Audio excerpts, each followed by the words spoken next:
Sir अब 115 QA versus dividend की बात करते हैं सर। 115 पहले क्या होता था सर, जब बायबैक ऑफ शेयर्स आप सेक्शन 68 करते थे under companies act, kindly appreciate कीजिएगा। और उसमें नॉर्मली अगर आप कंपनीज एक्ट को ध्यान करेंगे तो कंपनीज एक्ट आपको बोलता है कि sir 25% of your share holding you can buy back. और एक बायबैक से दूसरे बायबैक में नॉर्मली सर 1 साल का मिनिमम गैप होना चाहिए। आप ऐसा नहीं कर सकते आज किया 6 महीने बाद दोबारा कर दिया, तो कंपनी लॉ की तो रिक्वायरमेंट आपने चेक करनी करनी है। Now having said that, now अभी तक बायबैक में क्या हो रहा था कि ऑफिस बात है कि जब आप देयर वाज एस्टिट्यूशनल राइट, तो वो सेक्शन 46A के हिसाब से आप कैपिटल गेन कैलकुलेट कर रहे थे। तो मेरा पर्सनल मानना है 46A टैक्सेबल भी हो पाएगा नहीं हो पाएगा, बिकॉज सेक्शन 2 सब 24 पे वो इनकम में फॉल नहीं करता है। क्योंकि अगर आप सेक्शन 2 सब 24 को ध्यान से पढ़ें, it talks about capital gain under section 45, not under 46। Any of that, उस एनालॉजी को, उस डिस्प्यूट को अलग रखते हैं। अब नाउ व्हाट हैपेंड सर, हो क्या रहा था कि अगर ये इनकम डिविडेंड के रूप में आएगी तो आपका टैक्स ज्यादा हो रहा था, और जब 115 क्यूए में जा रहे थे तो रेट वॉज लेस, 20-22%, 8-9% का एक्चुअली आर्बिट्रेज था।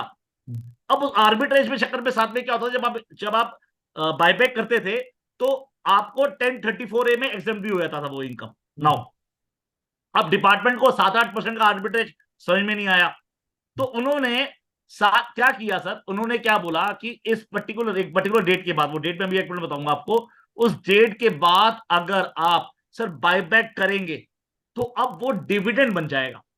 प्लीज नोट करें, वो डिविडेंड बन जाएगा as per section 2 sub clause 22। अब ई के बाद एफ जोड़ दिया है, एफ आ गया, ई 222 के बाद एफ जोड़ दिया है कि अब वो आपका डिविडेंड बन जाएगा। साथ के साथ इन्होंने टीडीएस प्रोविजन में भी चेंज कर दिया, जो गौर साहब बताएंगे आपको, कि उसमें भी जोड़ दिया है। नाउ हैविंग सेड दैट, अब इसका इंपैक्ट क्या पड़ेगा, ये बहुत इंपॉर्टेंट है।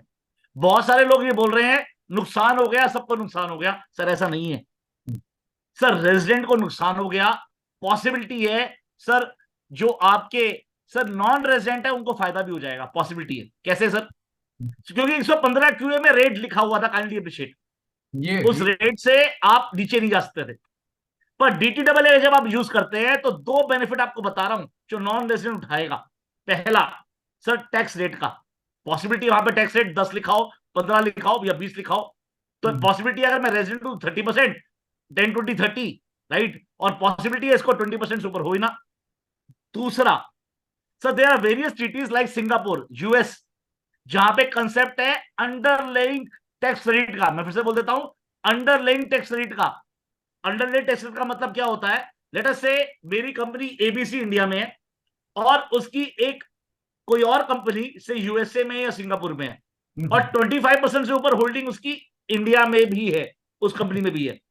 तो ऐसे केस के अंदर अंडरलाइन टैक्स रेट का मतलब क्या होता है, ये जो टैक्स पे करेगा वो प्रॉफिट के अंदर, और जब वो डिविडेंड डिक्लेयर करेगा तो ये माना जाएगा सर ये प्रॉफिट पे जो टैक्स दिया है ये उस डिविडेंड का है। मैं क्लियर हूं आपको सर, मैं फिर से बोल रहा हूं सर, जो प्रॉफिट पे जो इनकम डिक्लेयर करी है, जो आपने, जो इंडियन कंपनी ने प्रॉफिट डिक्लेयर किया है, उस पर जो टैक्स पे किया है उसका बेनिफिट भी आप सर सिंगापुरी कंपनी, यूएस कंपनी उठा सकती है अगर कुछ कंडीशन सेटिस्फाई हो जाए तो मेरा पर्सनल मानना है सर, जो आपकी बाहर के जो व्यक्ति है, जो नॉन रेजिडेंट है या फॉरेन कंपनीज है, उनको तो इस सेक्शन का फायदा होगा, जबकि रेजिडेंट को सर नुकसान होगा।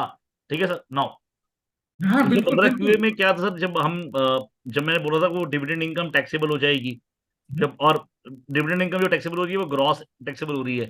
क्वेश्चन उठता है कि जो मैंने शेयर लिया था, जो मैंने शेयर परचेज किया था, जब मैंने, या फिर शेयर मैंने जब मुझे होल्ड किया था जिस शेयर पे, उस प्राइस का क्या होगा। तो वो डिडक्शन पहली बार सेक्शन 57 में नहीं मिलेगी, तो आपकी ग्रॉस इनकम टैक्सेबल हो रही है जो बायबैक ऑफ शेयर्स के अंदर कर रहे हैं, पहली बात। अब क्वेश्चन उठता है, वो जो मैंने जब मेरे को इश्यू हुआ था, जो मैंने पैसे दिए थे, या फिर जब मैंने शेयर मार्केट से जो परचेज किया था, उस वैल्यू को क्या होगा। तो उस केस में क्या किया, सेक्शन 46A में लिख दिया, कंजर्वेशन को सर डीम्ड निल मान लिया उन्होंने, और उन्होंने एक्चुअली सर बोला लॉस को आप कैरी फॉरवर्ड कर ले, या फिर कैपिटल गेन से सेट ऑफ कर दे, जो भी आपका लॉन्ग टर्म या शॉर्ट टर्म, अगर depending on that particular set. My question is basically क्या हो रहा है सर, ये प्रीपोनमेंट ऑफ इनकम कर रहे हैं।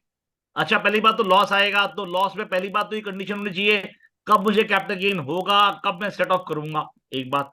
दूसरी बात, लेटर से रिटर्न फाइल करना भूल गया तो, लेट हो गई तो हाँ बिल्कुल। आप टैक्स तो पूरा ही ले लोगे, क्या लॉस मेरा कैरी फॉरवर्ड हो पाएगा, वो बहुत बड़ी दिक्कत है। तो कहीं ना कहीं मुझे लग रहा है सर, ये जो लॉ अब बनाने की कोशिश कर रहे हैं, जैसे आईसीडीएस में ट्राई की थी इन्होंने, केस में वही आ रहा था कि हाँ, आईसीडीएस वाज द कि फर्स्ट प्रीपोनमेंट ऑफ इनकम की स्टेप। बात कर रहे हैं, तो ये भी आप ऐसे ही कर रहे हो।